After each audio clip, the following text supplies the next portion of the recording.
Laxmikant line by line. नमस्कार दोस्तों, welcome to Laxmikanth line by line series. इसमें हम लोग एम लक्ष्मीकांत की बुक को लाइन बाय लाइन समझ पढ़ते हैं और समझते हैं। इस सीरीज में हम लक्ष्मीकांत के चैप्टर 1 मेकिंग ऑफ कॉन्स्टिट्यूशन को कंप्लीट कर चुके हैं और आज हम इंडियन कॉन्स्टिट्यूशन के सैलिएंट फीचर्स को पढ़ेंगे। ये topic UPSC prelims, mains GS 2 और सारे स्टेट पीसीएस के लिए बहुत इंपॉर्टेंट है। अगर आपसे पूछा जाता है इंडियन कॉन्स्टिट्यूशन यूनिक क्यों है और बोरोड कॉन्स्टिट्यूशन होने के बाद भी ओरिजिनल कैसे है, तो ये लेक्चर आपको फुल क्लैरिटी देगा, तो आप आगे ज़रूर देखें। तो इसको पढ़ने के लिए आप सबसे पहले अपनी किताब को खोल लें और उसमें पेन से अंडरलाइन करते जाएं। ठीक है, आप जानते हैं कि हम डायरेक्ट बुक से नहीं पढ़ते हैं, तो आप बुक अपने सामने खोल लीजिए और अंडरलाइन करते रहिए। ठीक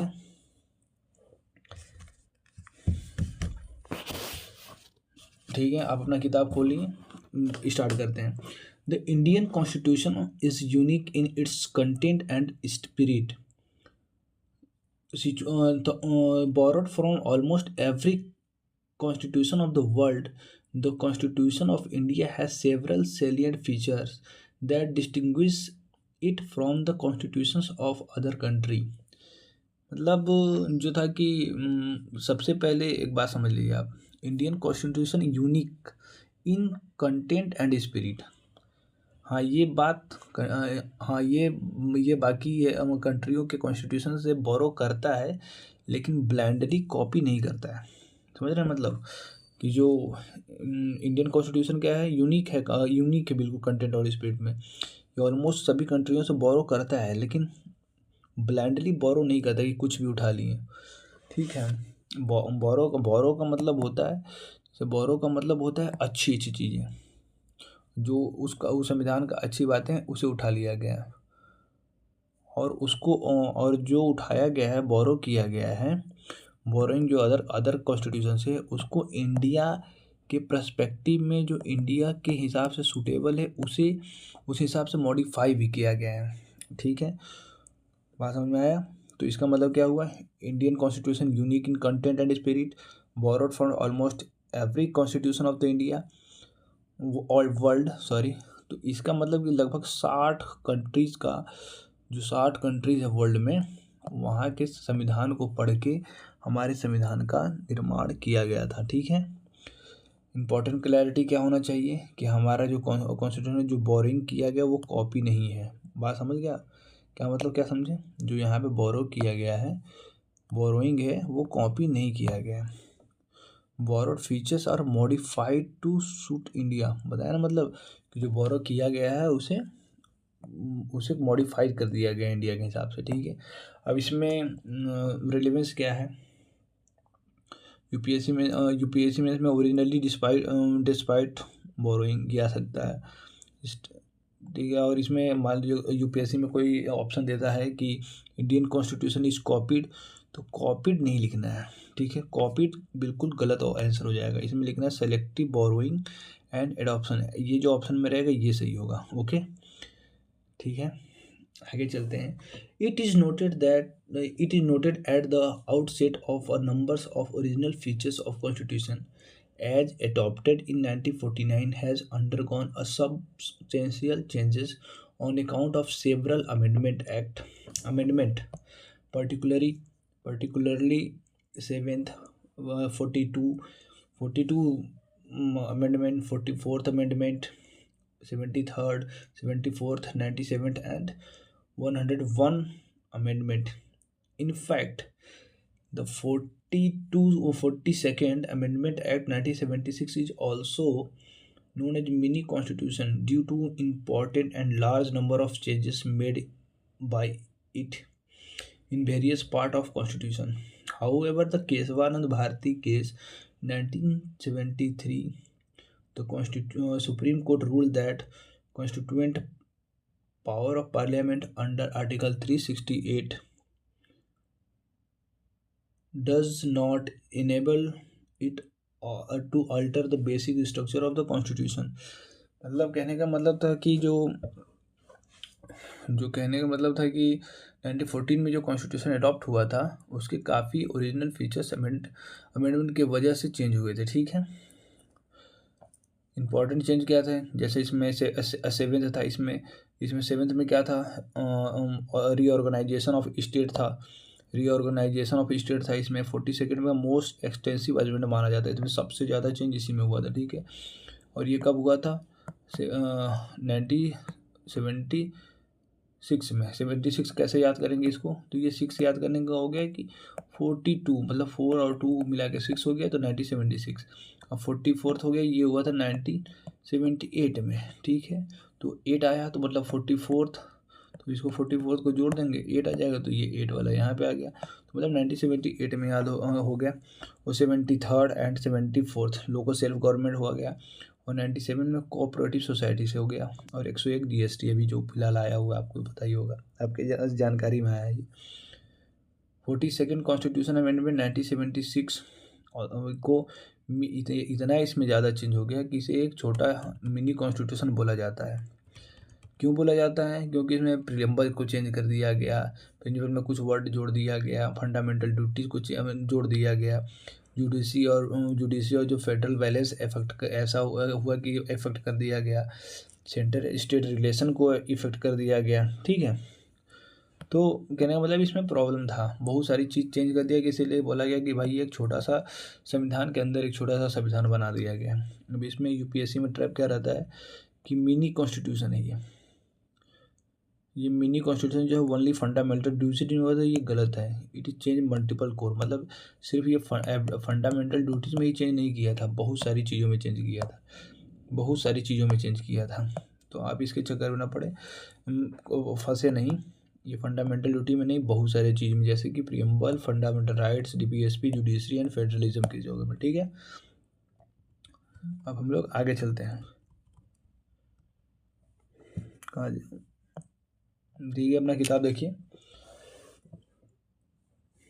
salient feature of the constitution, ठीक है। हाँ, एक चीज़ और छूट गया, बेसिक स्ट्रक्चर में हम पढ़ तो दिए हैं लेकिन समझाना भूल गए। बेसिक स्ट्रक्चर ऑफ डॉक्ट्रिन क्या होता है, एक केस हुआ था Kesavananda Bharati versus state of Kerala 1973 में, ठीक है।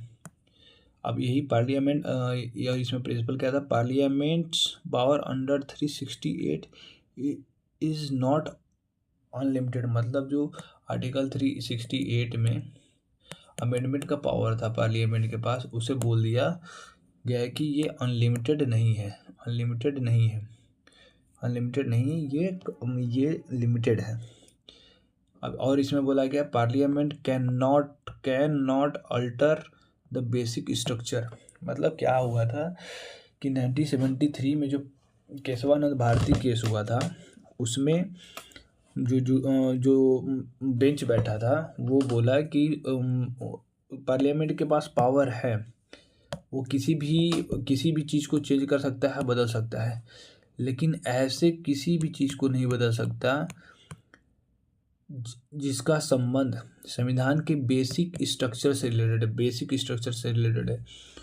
तो पार्लियामेंट के जो नेता थे वो भाई पूछें कि ये बेसिक स्ट्रक्चर माय लॉर्ड कौन बताएगा, तो वो बोले कि बेसिक स्ट्रक्चर अभी डिफाइन नहीं है, ये एक जुडिशियल डॉक्ट्रिन है, ये समय समय पर डिकोड किया जाएगा। बात समझ गए आप, ये समय समय पर डिकोड किया जाएगा, जैसे केस बाय केस बताया जाएगा कि ये बेसिक स्ट्रक्चर है, ये बेसिक स्ट्रक्चर नहीं है, ठीक है। बेसिक स्ट्रक्चर का क्या मतलब हो गया, जैसे कि कॉन्स्टिट्यूशन की आत्मा, सोल ऑफ कॉन्स्टिट्यूशन, डेमोक्रेसी हो गया, रूल ऑफ लॉ हो गया, जुडिशियल रिव्यू हो गया, ठीक है। अब इसमें यूपीएससी का ट्रैप क्या रहता है, basic structure mentioned in constitution. तो आप ध्यान रखिएगा, जो बेसिक स्ट्रक्चर जो है, बेसिक स्ट्रक्चर का कॉन्सेप्ट जो था वो कभी भी कॉन्स्टिट्यूशन में बेसिक स्ट्रक्चर का था ही नहीं। जब शुरुआत में जो कॉन्स्टिट्यूशन बना था उसमें बेसिक स्ट्रक्चर नाम की चिड़िया का कोई जिक्र नहीं था। ये एक जुडिशियल एक्टिविज़न मान लीजिए, जुडिशरी अपना एक वर्ड जोड़ी है, ठीक है, केस के माध्यम से, ये एक जुडिशियल मेड लॉ है, ओके। अब आते हैं हम salient feature of the constitution, ठीक है। The salient feature of the constitution as its stands today as are as follow. पहला क्या है इसमें, लेंदीएस्ट रिटेन कॉन्स्टिट्यूशन, ठीक है। Constitution are classified into written like American constitution और अनरिटेन लाइक ब्रिटिश कॉन्स्टिट्यूशन।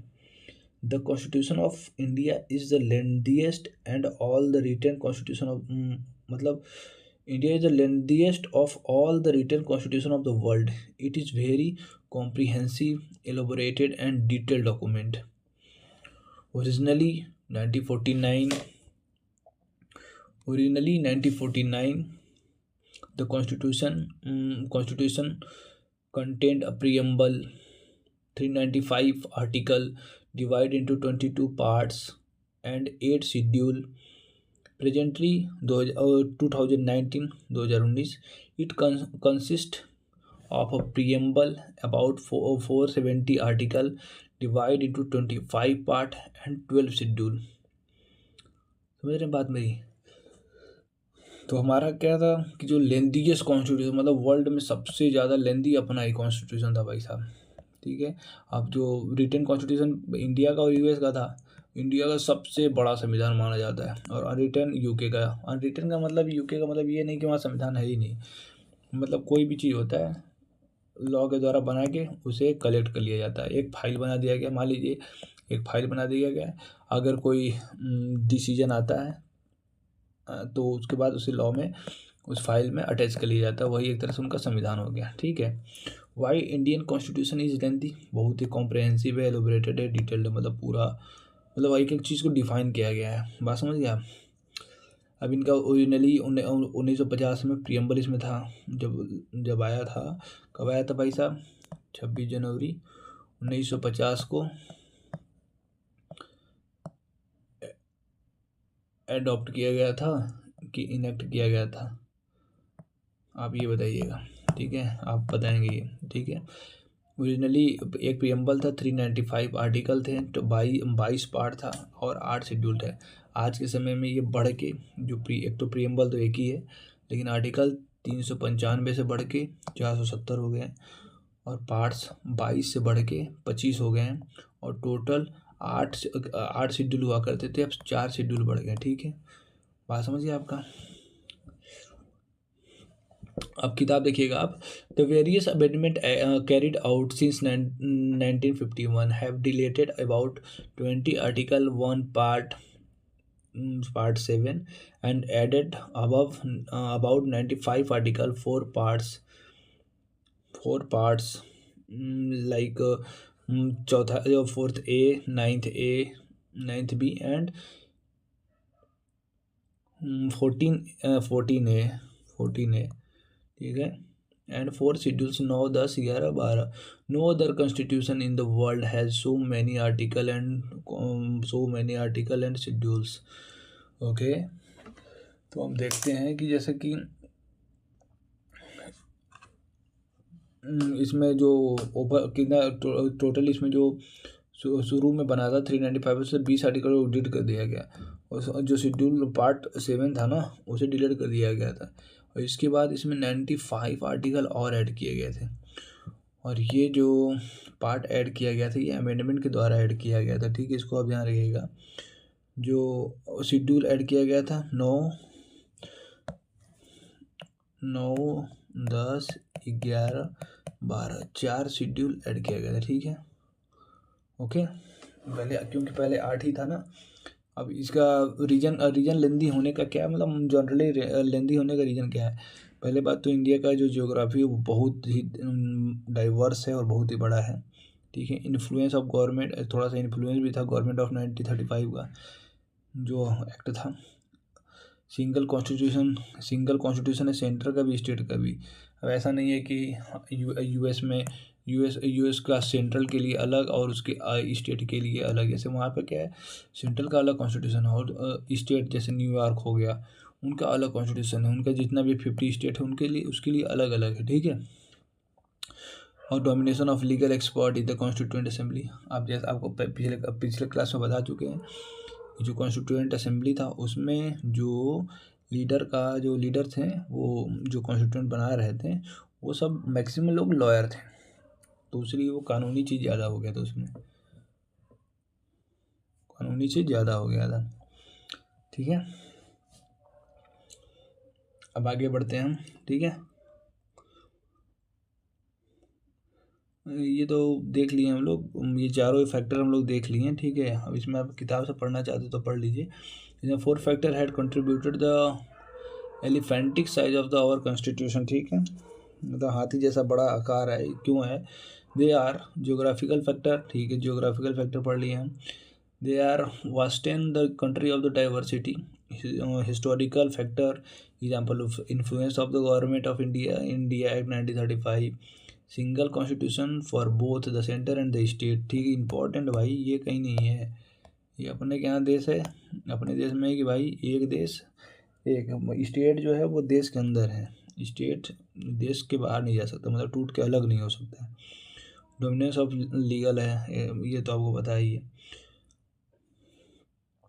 ठीक है, the constitution contain not only the fundamental principle of the governance but also detail administrative provision further those matters which in other modern democratic country have been left to the ordinary legislation and established political conventions have also been included in constitutional document itself।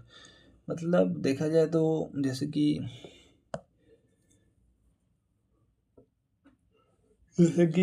जो मतलब ordinary जैसे उस समय जो बनाया जा रहा था कि लॉ, उसको भी इंक्लूड कर लिया गया था, और कई कन्वेंशन थे उसको भी इंक्लूड कर लिया, इसलिए हमारा थोड़ा सा बड़ा हो गया था, और कोई ज़्यादा बड़ा होने का रीज़न नहीं था।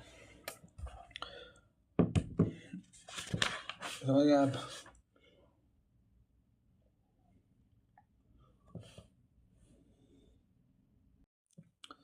यहाँ पे था जम्मू जम्मू एंड कश्मीर 2019 तक, जो 19 में जब जम्मू कश्मीर को हटा दिया गया था, उसका 370 आर्टिकल स्पेशल स्टेटस, तब तक की बात कर रहे हैं। जैसे उसमें जम्मू कश्मीर के पास क्या था, 2019 तक, याद रखिएगा 2019 तक, 5 अगस्त 2019 तक अपना कॉन्स्टिट्यूशन था।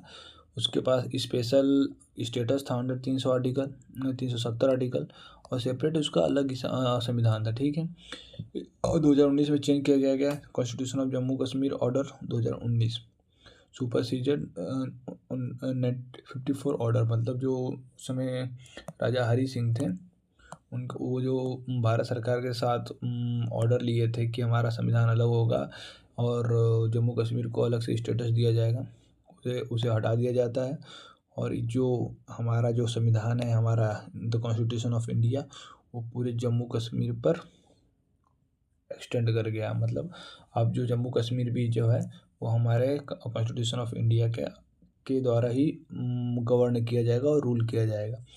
अब इसके लिए Jammu and Kashmir organisation act 2019 आता है, और जम्मू एंड कश्मीर को यूनियन टेरिटरी विथ लेजिस्लेचर बना दिया जाता है, और लद्दाख को यूटी बनाया जाए विदाउट लेजिस्लेचर।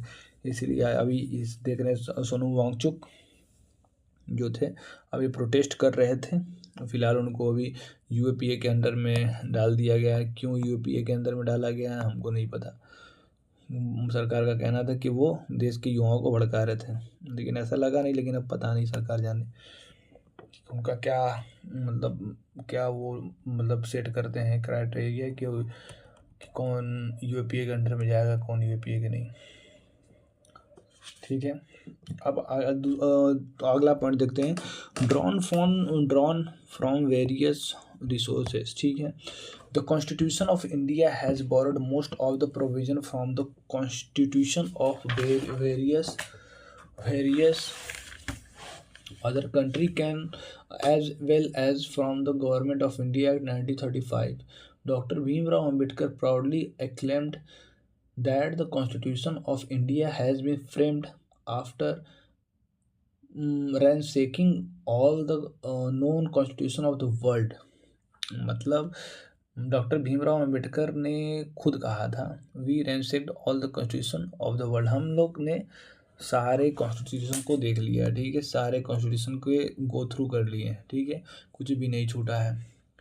सबसे ज़्यादा इन्फ्लुएंस क्या हुआ, जैसे सबसे ज़्यादा इन्फ्लुएंस किसका था, गवर्नमेंट ऑफ इंडिया एक्ट 1935 का था। इनसे क्या क्या लिया गया था? गवर्नमेंट ऑफ इंडिया 1935 से क्या क्या लिया था? फेडरल स्कीम लिया गया था, जुडिशरी लिया गया था, गवर्नर्स लिया गया था, इमरजेंसी प्रोविजंस लिया गया था, पब्लिक सर्विस कमीशंस का प्रोविज़न यहीं से लिया गया था, एडमिनिस्ट्रेटिव डिटेल्स यहीं से लिया गया था। बात समझ गए आप? अब सोर्स और फीचर्स जो है वो देखेंगे। अब किताब देखिएगा, आप किताब देखिएगा। The structure part of constitution is to a large extent derived from the government of India act. अभी बताएं आपको। The philosophy part of the constitution, the fundamental rights and the DPSP derived from the impression of the American and Irish constitution respectively.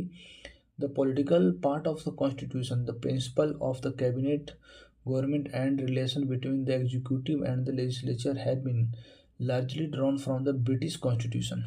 बात समझ गए आप? अब आगे देखिएगा।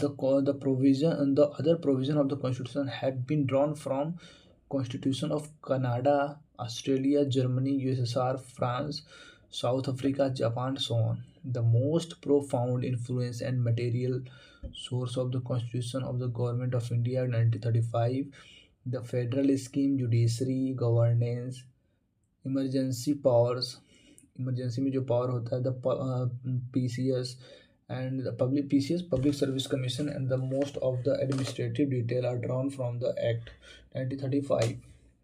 More than half of the provisions of the Constitution are identical to or bear a close resemblance of the Act of 1935। मतलब सब मिला जुला के कहने था। जो सोर्स का जो मैपिंग किया गया था, मतलब कौन सी चीज़ कहाँ से लिया गया था, जो मेन इंपॉर्टेंट है उसको हम देखते हैं।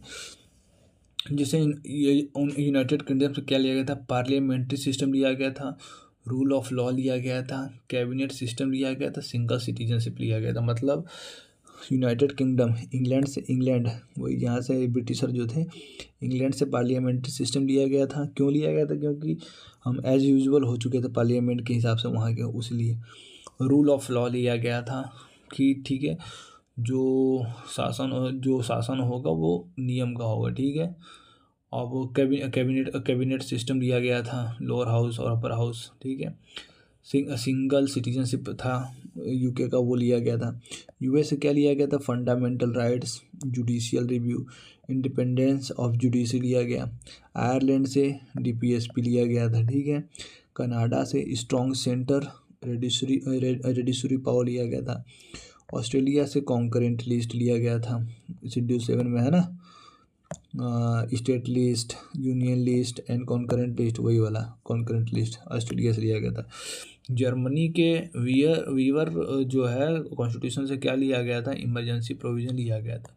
USSR जो कि अब टूट टाट के रसिया बन गया है, वहाँ से फंडामेंटल ड्यूटीज़ लिया गया था। और जस्टिस में जो प्रियम्बल में जो वर्ड है, प्रियम्बल में वर्ड लिया गया जस्टिस, वो जस्टिस यहीं से लिया गया है, USSR से, ठीक है।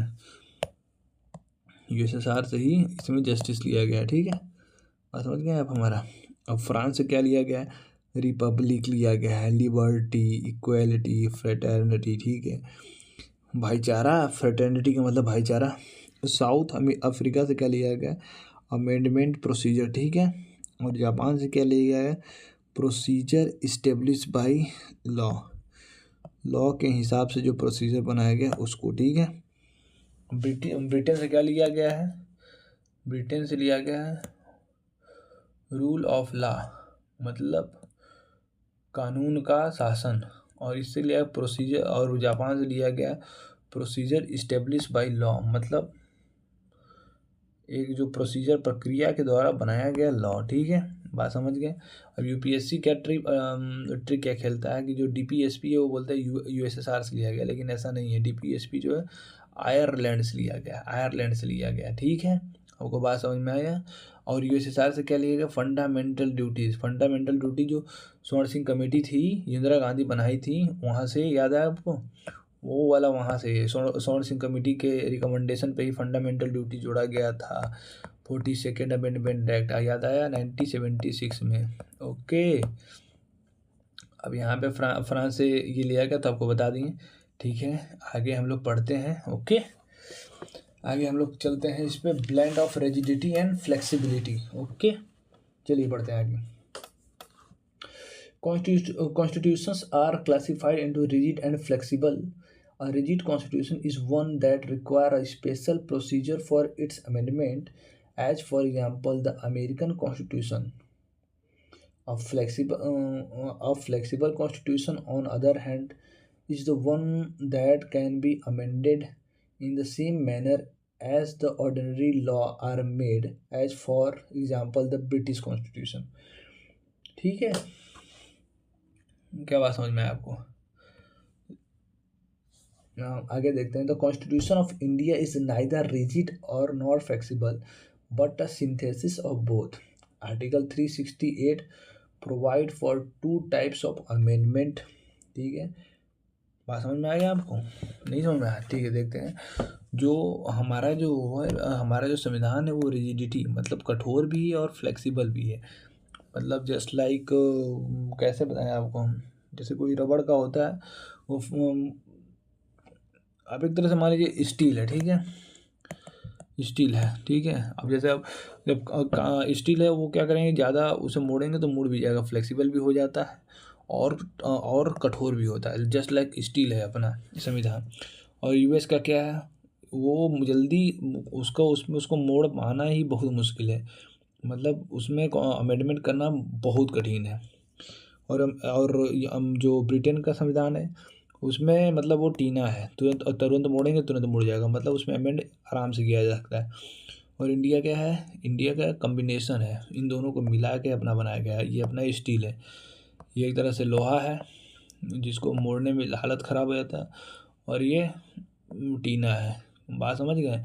अब हमारा क्या है, स्टील है. हमारा मुड़ने में टाइम लगता है, मुड़ तो जाएगा लेकिन टाइम लगेगा, उसके लिए प्रोसीजर अपनाना पड़ेगा. ठीक है, अब हम आगे देखते हैं. The constitution of India is neither rigid, ये तो हो गया. ठीक है, पहला इसको जैसे मतलब जो है उसको अमेंडमेंट करने का प्रोसीजर क्या है.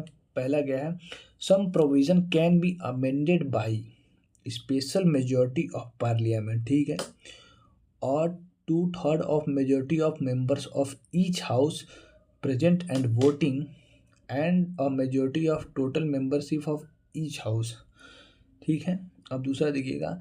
some other provision can be amended by the special majority of parliament and with the ratification of half of the total state. At the same time, same provision of the Constitution can be amended by a simple majority of Parliament in the manner of ordinary legislative process. Notably, the amendment do not come under 368. क्योंकि ये थोड़ा सा tricky हो जाता है. ठीक है, इसीलिए हम लोग यहाँ पे आएंगे, ये देखेंगे. ठीक है, जो अमेंडमेंट हुआ है.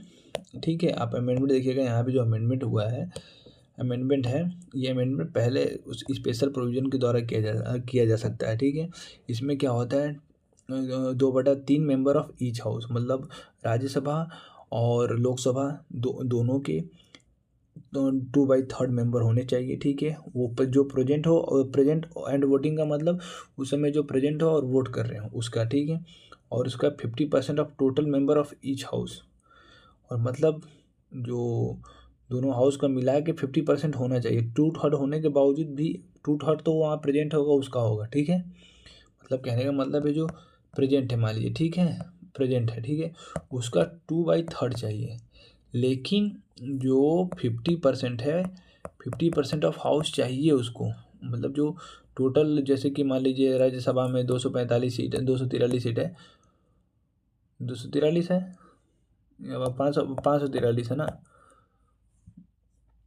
हाँ, 243 है लोकसभा, राज्यसभा में, और ये लोकसभा में इतना है. तो इसका 50% चाहिए और इसका भी 50% चाहिए. ठीक है, अगर नहीं रहेगा तो ये स्पेशल प्रोविज़न नहीं हो पाएगा. ठीक है, अब अदर स्पेशल प्रोविज़न क्या है, ये सबसे हार्ड माना जाता है. ठीक है, इसमें स्पेशल मेजॉरिटी भी चाहिए. स्पेशल मेजॉरिटी मतलब ये वाला मेजॉरिटी भी चाहिए. और इसके बाद जो 14 स्टेट है हमारे, 28 स्टेट और ये 28 स्टेट हैं, उनसे रेटिफिकेशन भी चाहिए. मतलब उनके जो लेजिस्लेटिव असेंबली है उससे रेटिफिकेशन भी चाहिए कि इसे मतलब एडॉप्ट कर लिया जाए. बात समझ में आ गए? और एक बिल्कुल सिंपल मेजोरिटी से होता है, जैसे कि 50%+1, और वो भी प्रेजेंट एंड वोटिंग। ये ज़्यादा हार्ड नहीं होता, ये सिंपल होता है, ठीक है। अब ये जो है आर्टिकल जो 368 जो होता है उसके अंडर में नहीं किया जाता है, ये जैसे नॉर्मली जो कोई बिल होता है उसके लिए होता है। और जो और ये अमेंडमेंट, जो ये वाला अमेंडमेंट है स्पेशल प्रोविज़न वाला, जो दो अमेंडमेंट है जो आपको हम ऊपर बताए हैं, वो जो आर्टिकल 368 के होंगे तभी उसको किया जाएगा, नहीं तो उसका यूज नहीं किया जाएगा। बात समझ गए आप? समझ में आया आपको? तो सिंपल मेजोरिटी क्या हो गई, ये सिंपल मेजोरिटी आउटसाइड 368 में क्या था, जो प्रेजेंट एंड वोटिंग के 2/3 हो जाएगा प्रेजेंट एंड वोटिंग, ठीक है। और इसके बाद 50% ऑफ टोटल मेंबरशिप, ठीक है, टोटल मेंबर, ठीक है। अब स्पेशल मेजोरिटी क्या हो गया, अब ये स्पेशल मेजोरिटी 1 है, मान लीजिए इसको 1, तो इसका तो चाहिए ही, प्लस 28 स्टेट जो है उसका रेटिफिकेशन अलग से चाहिए, ठीक है। मतलब ये वाला रेटिफिकेशन याद आ गया, ये सिंपल वाली, सॉरी ये हम क्या लिख देंगे, ये सिंपल वाला जो मेजोरिटी ये बताया हम, ये जाएगा 1 मिनट, ठीक है। ये जो रेटिफिकेशन वाला है ये यहाँ पे हो जाएगा इनका, ठीक है। और जो ये वाला चीज़ है, ये वाला चीज़ हो जाएगा इनका, ठीक है, ये हो जाएगा इनका, ठीक है। ये हो जाए इनका, और इनका तो क्या है, सिंपल 50%+1 वाला, ठीक है। अब सिंपल मेजोरिटी का मतलब 50%+1, और स्पेशल मेजोरिटी वाला 2/3 of Rajya Sabha present and voting of each house के लिए है, ठीक है, ईच हाउस के लिए, ठीक है। और 50% ऑफ टोटल मेंबर होने चाहिए, ठीक है। और स्पेशल मेजोरिटी में ये तो पहला वाला तो होना ही चाहिए, इसमें 28 स्टेट का रेटिफिकेशन अलग से मांग दिया गया, ठीक है। ऑल अमेंडमेंट रिक्वायर 368, तो ऐसा कुछ नहीं है, जो ऑर्डिनरी लॉ होते हैं वो बिना 368 के भी होते हैं। और जैसे आर्टिकल अपने संविधान का आर्टिकल 1 और 2 है, ये सब के लिए ज़रूरत नहीं, 2 और 3 के लिए ज़रूरत नहीं पड़ता है, ठीक है। सम अमेंडमेंट आर आउटसाइड ऑफ 368, ठीक है। अब हम लोग चलते हैं फेडरल सिस्टम एंड यूनिटरी बायस पर, ओके। अब आगे बढ़ते हैं। The constitution of India establish a federal system of government. It contain all the usual feature of a federation, which two government, division of power, a written constitution, supremacy of constitution, rigidity of constitution, independent judiciary and bicameralism, ठीक है। क्या हो गया, bicameralism। However, the Indian constitution also contain a large number of unitary or non-federal features. A strong center, single constitution, single citizenship, flexibility of constitution, integrated judiciary, appointment of state government of center, all India service, emergency provision, and so on. अब देखा जाए तो यहाँ तक हम लोग देखते हैं। पहले जो हमारा जो संविधान था इंडिया का, जो इंडिया का जो संविधान था वो फेडरल है। इंडिया जैसे फेडरल है लेकिन यूनिटी टिल्टेड है, मतलब फेडरल है मतलब स्टेट और सेंटर को दोनों को वेटेज है, लेकिन क्या ना थोड़ा सा सेंट्रल की तरफ इसका झुकाव ज़्यादा है, ठीक है। इसलिए बोला जाता है फेडरल सिस्टम विथ यूनिटरी बायस, मतलब सेंट्रल की थोड़ा सा झुकाव है। फेडरल फीचर्स अपने संविधान का क्या क्या है, इसमें 2 गवर्नमेंट है, मतलब एक सेंट्रल गवर्नमेंट एक स्टेट गवर्नमेंट।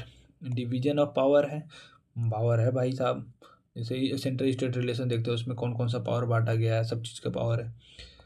और जुडिशरी और लेजिस्लेचर एग्जीक्यूटिव सारा पावर है। रिटेन कॉन्स्टिट्यूशन है अपना, ये भी पक्का है। फेडरल सिस्टम ये होता है, ठीक है। फेडरल सिस्टम रिटर्न कॉन्स्टिट्यूशन होता है।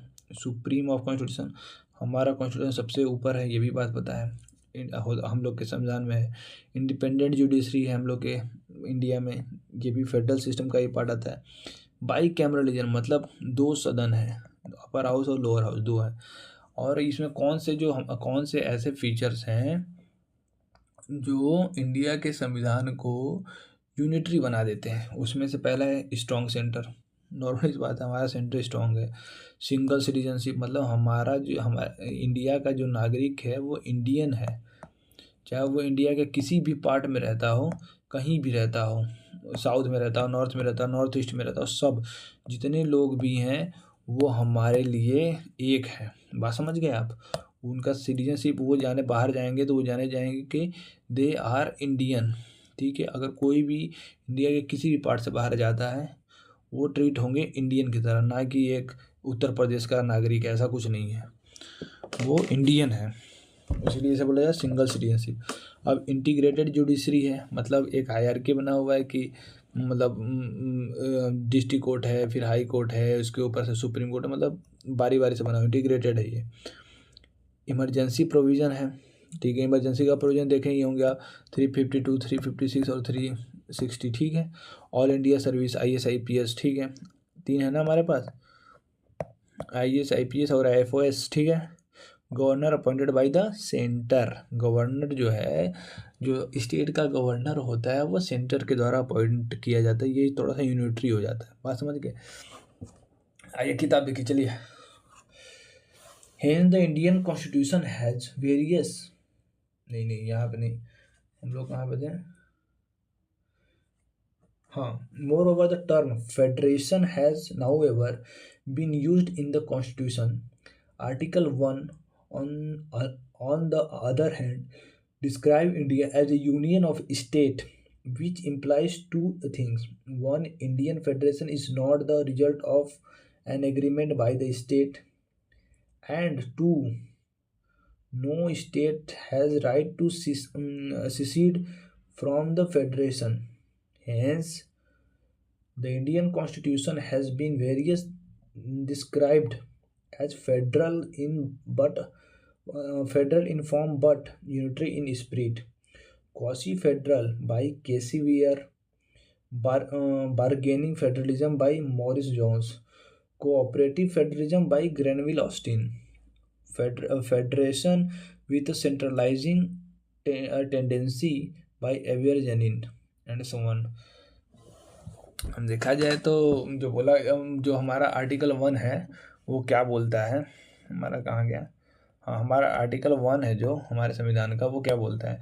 इंडिया को डिस्क्राइब करता है यूनियन ऑफ स्टेट। बात समझ गए आप?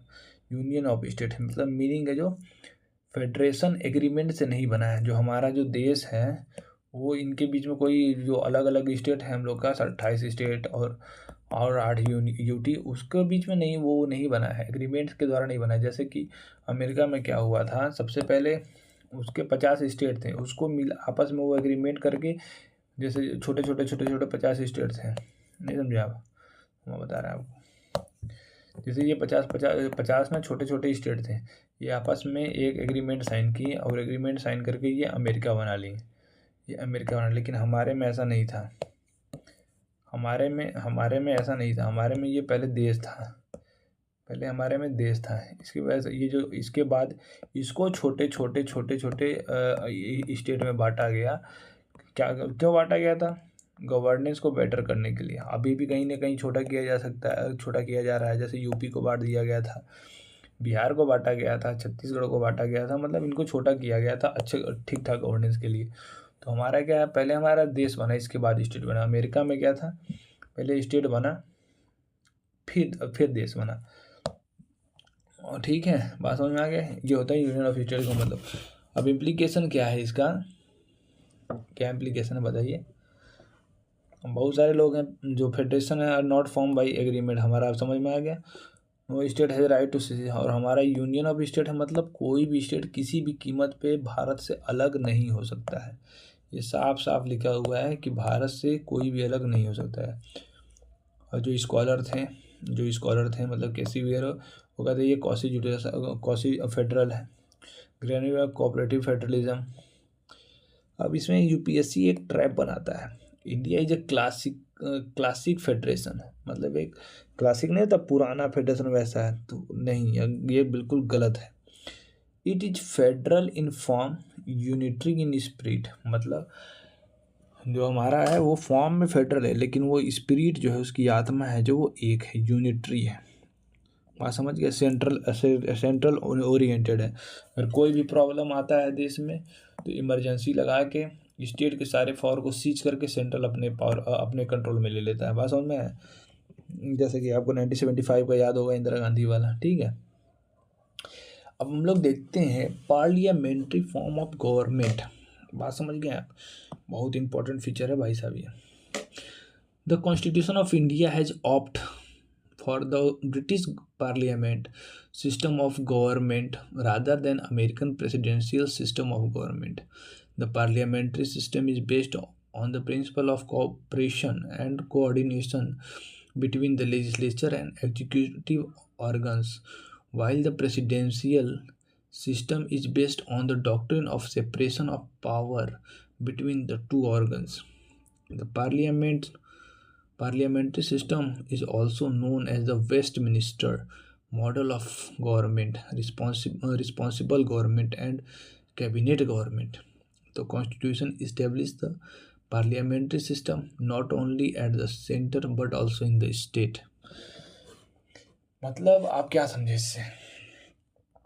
आप किताब में देखते रहिएगा, नहीं तो समझ में नहीं आएगा। इंडिया ने ब्रिटिश पार्लियामेंट के सिस्टम को अडॉप्ट किया। क्या किया? किस सिस्टम को अडॉप्ट किया? ब्रिटिश पार्लियामेंट सिस्टम को अडॉप्ट किया, ठीक है।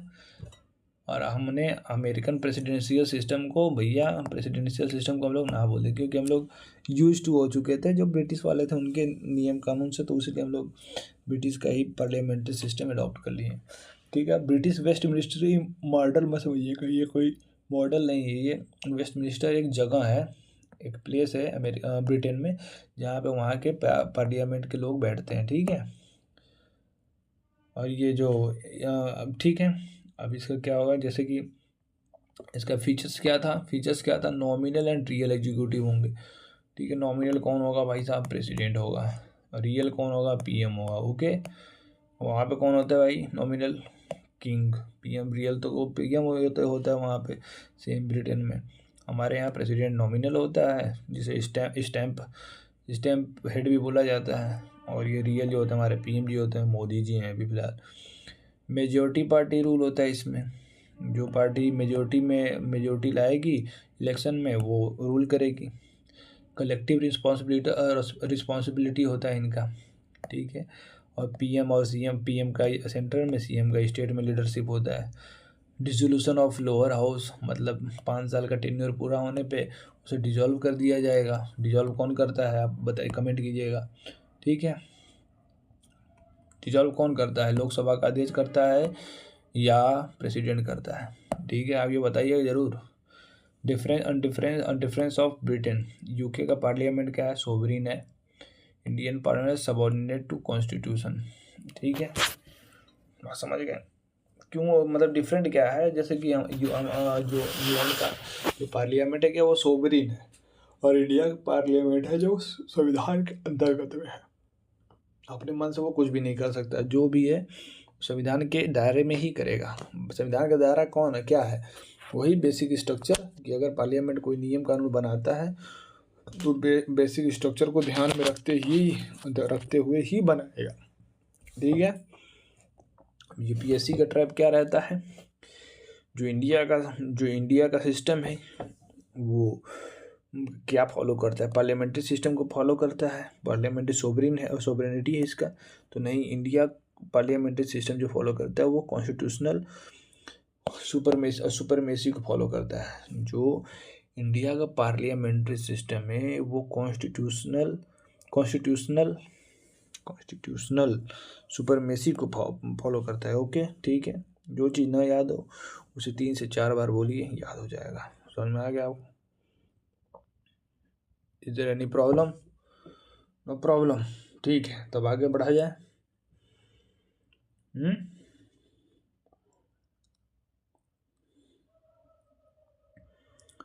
आगे बढ़ा जाए, देखिएगा। इसमें तो बता तो दिए लेकिन किताब में देख लेते हैं हम लोग, ठीक है।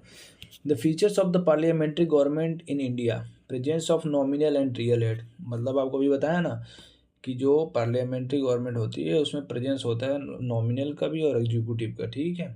उसमें मेजॉरिटी पोलिंग का रूल होता है, आपको बताया ही है। इसमें कलेक्टिव रिस्पॉन्सिबिलिटी होती है एग्जीक्यूटिव की और लेजिस्लेचर की, ठीक है। जो कलेक्टिव रिस्पॉन्सिबिलिटी होती है, किसकी रिस्पॉन्सिबिलिटी होती है, यहाँ आप पूछिए, किताब में देखें ना, किताब में क्या पढ़िए, क्या लिखा होगा, collective responsibility of executive. Executive का रिस्पॉन्सिबिलिटी है टू द लेजिस्लेचर के लिए, ठीक है। बात समझ में आ गया। Member of the ministry in the legislature, जो मतलब membership of the minister in the legislature, जो मेंबरशिप है मिनिस्टर का वो लेजिस्लेचर में होना चाहिए, ठीक है। लीडरशिप ऑफ पीएम और सीएम, ये आपको बता ही दिए हैं। डिसोल्यूशन ऑफ लोअर हाउस, ठीक है, ये भी बता दिए हैं। आप देखिए, आगे देखिएगा। Even though the Indian parliament system is largely based on the British parliament, there are some fundamental difference, ठीक है, थोड़ा सा difference है between two.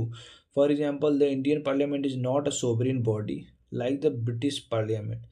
इसमें बोला गया है कि इंडिया का जो पार्लियामेंट है वो सोवरिन बॉडी नहीं है ब्रिटिश पार्लियामेंट की तरह। Further the Indian state has an elected head, मतलब हमारे पास एक इलेक्टेड हेड है, हमारा प्रिंसिपल जो प्रेसिडेंट है वो इलेक्टेड हेड है, ये इलेक्टेड है इंडिया में, इलेक्टेड हेड, ठीक है।